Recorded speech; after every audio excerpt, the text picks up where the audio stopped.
Кыргыз сому туруктуубу? Кантип насыя алууга болот? Баалар эмне үчүн өсүп жатат? Мына ушул сыяктуу суроолорго Кыргыз Республикасынын Улуттук банкынын адистери ар жума сайын кыргыз жана орус тилдеринде Улуттук банк билдирет уктуруусунда биринчи радиодо жооп беришет. Саламатсыздарбы? Эфирде Улуттук банк билдирет уктуруусу, студияда Назира Молдокулова. Урматтуу радио каармандар, бүгүнкү уктурууда биз Улуттук банк тарабынан кабыл алынган калктын финансылык сабаттуулугун жогорулатуу мамлекеттик программасы жөнүндө сөз кылабыз.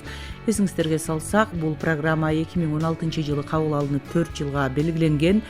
Бүгүнкү уктурууда аталган программанын 3 этабынын жыйынтыктары туурасында сөз кылалы деп турабыз. Маектешибиз Улуттук банктын коомчулук менен иш алып баруу бөлүмүнүн финансылык сабаттуулук секторунун жетектөөчү адиси Кубаныч Мусралиев.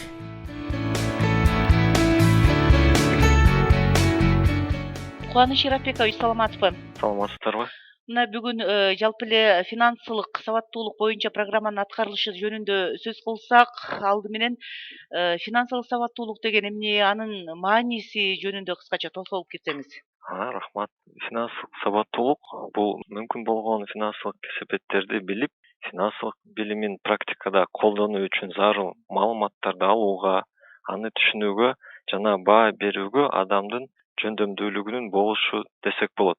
Финансылык сабаттуулуктун деңгээли кантип жогорулайт десеңиз, финансылык билим берүүнүн жыйынтыгында жогорулайт деп айтат элем. Бул процесстин алкагында жарандар финансылык продукттар жана кызматтар боюнча түшүнүгүн арттырып, бул багытта финансылык аракеттердин көндүмдөрүнө ээ болот. Дүйнөлүк деңгээлде финансылык сабаттуулукту жогорулатуу боюнча иш-аракеттер өзгөчө 2008-жылы глобалдык финансылык кризистен кийин күчөтүлгөн. Буга кошумча финансылык чөйрө тез өзгөрүп, продукттар жана кызматтар көбөйүп жаткандыгына жана алардын жөнөкөй жарандарга түшүнүүгө татаал болуп калышы да себеп болгон. Кыргызстанда финансылык сабаттуулугунун деңгээлин жогорулатуу боюнча иш-аракеттер боюнча айтсак, Кыргызстандагы ошол дүйнөлүк процесстерден артта калбай, Улуттук банктын демилгеси менен калктын финансылык сабаттуулугунун деңгээли тууралуу алгачкы изилдөөлөр жүргүзүлүп, алардын жыйынтыктары финансылык сабаттуулуктун деңгээли төмөн деп тааныган. Анын негизинде бул маселени мамлекеттик деңгээлге көтөрүү сунушталып, жыйынтыгында 2016-2020 жылдарга Кыргыз Республикасынын калкынын финансылык сабаттуулугун жогорулатуу программасы Кыргыз Республикасынын өкмөтү тарабынан бекитилген. Мына ушул калктын финансылык сабаттуулугун жогорулатуу боюнча 4 жылдык программа жөнүндө мындан аркы маегибизди улантсак, бул программанын максаты кандай, аны ишке ашыруунун жолдору кандай көрсөтүлгөн? Программанын башкы максаты жарандардын финансылык сабаттуулугунун деңгээлин жана финансылык аракет кылуу маданиятын жогорулатуу болуп эсептелинет. Программанын артыкчылыктуу багыттары катары 3 багыт аныкталган. Биринчиси мектеп окуучуларынын жана жаштардын финансылык сабаттуулугунун деңгээлин жогорулатуу, экинчиси чоң кишилердин финансылык сабаттуулугунун деңгээлин жогорулатуу, үчүнчүсү бардык категориядагы жарандардын финансылык маалыматка жана финансылык кызматтарга бирдей жана толук жетүүсүн камсыз кылуу. Программада камтылган милдеттер этап менен жүзөгө ашыруу каралган. Ар бир этаптын так максаттуу көрсөткүчтөрү аныкталып, өзүнчө бекитилген. Этаптар жөнүндө кененирээк айта кетсем, биринчи этап бул 2016-2017 жылдар, бул даярдык көрүү этабы десек болот.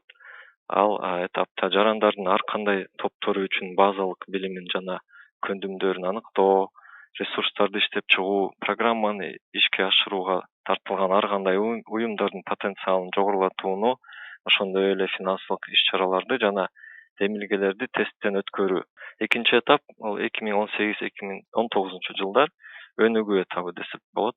Ал этапта аракеттердин бардыгы ар кандай максаттуу топтор үчүн финансылык сабаттуулук боюнча жалпы улуттук иш-чараларды өткөрүүгө жумшалды. Үчүнчү этап бул 2020 жыл болду. Тереңдетилген мүнөздө болуп, финансылык сабаттуулук жаатында көндүмдөрүн өнүктүрүүгө чоң аракеттерди талап кылган калктын топторуна көңүл бурулду. Сөзүңүзгө аралжы, мына ушул 2020 жылга пландаштырылган иш-чаралар кантип уюштурулду? Себеби пандемияга байланыштуу көптөгөн аракеттер үзгүлтүккө учурабадыбы? Туура айтасыз. COVID-19 коронавирустук пандемияга байланыштуу дээрлик бардык иш-аракеттер онлайн форматта ишке ашырылып жатты. Албетте иш-чараларды пландаштырылгандай толук кандуу аткарууга бир топ тоскоолдуктар болду.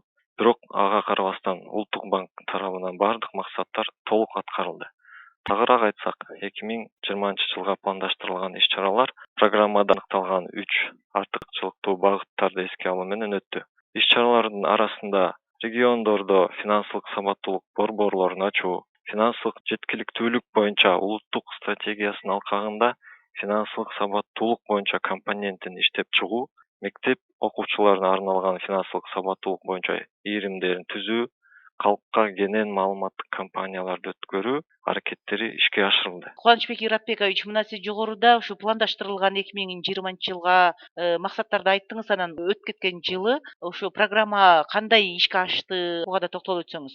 Программаны ишке ашыруу координациялык кеңештин чечими менен чоң кишилердин финансылык сабаттуулугун жогорулатууга арналган атайын бирдиктүү окутуу курсу бекитилди. Бул окутуу курсу GIZ эл аралык уюмдун колдоосу менен жергиликтүү эксперттер тарабынан иштелип чыккан жана пилоттук окутуулардан өткөн. Ошондой эле Улуттук банк Шпаркасса эл аралык кызматташуу фонду менен биргелешип иш-чараларды өткөрдү. Тагыраак айтсак, фонддун каржылоосу менен Улуттук банк Билим берүү жана Илим министрлиги менен биргелешип мектептен сырткары окутуу борборлорунун базасында 10 финансылык сабаттуулук ийримдер ачылды. Фонд кабинеттерди керектүү жабдуулар жана китепчелер менен камсыз кылып берди. Ушул ийримдердин базасында мектеп мугалимдери тарабынан 300гө жакын онлайн сабактар уюштурулуп, ага 200гө жакын окуучу катышты. Дагы белгилеп кетүүчү нерсе, окутуунун форматы өзгөргөнгө байланыштуу аталган фонд мугалимдерге онлайн сабактарды окутуу методикасын үйрөтүү боюнча иш-чараларды өткөрдү.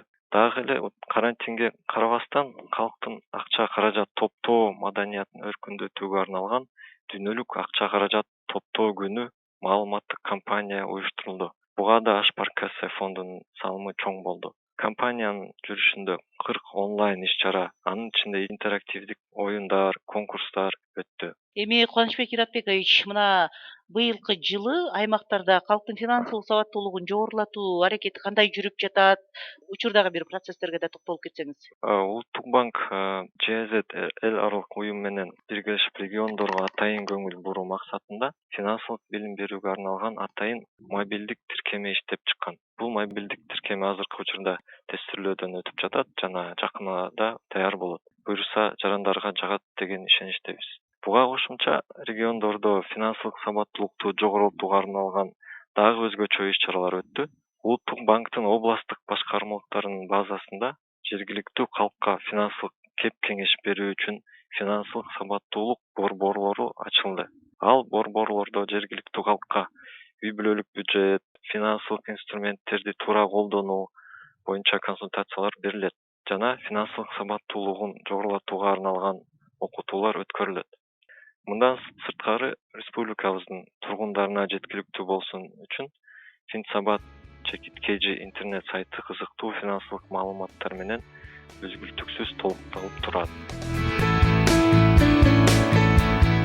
Сиздер жогоруда Улуттук банктын коомчулук менен иш алып баруу бөлүмүнүн финансылык сабаттуулук секторунун жетектөөчү адиси Кубаныч Мусуралиев менен болгон маекти уктуңуздар. Анда биз калктын финансылык сабаттуулугун жогорулатуу программасынын аткарылышы туурасында кеп кылдык.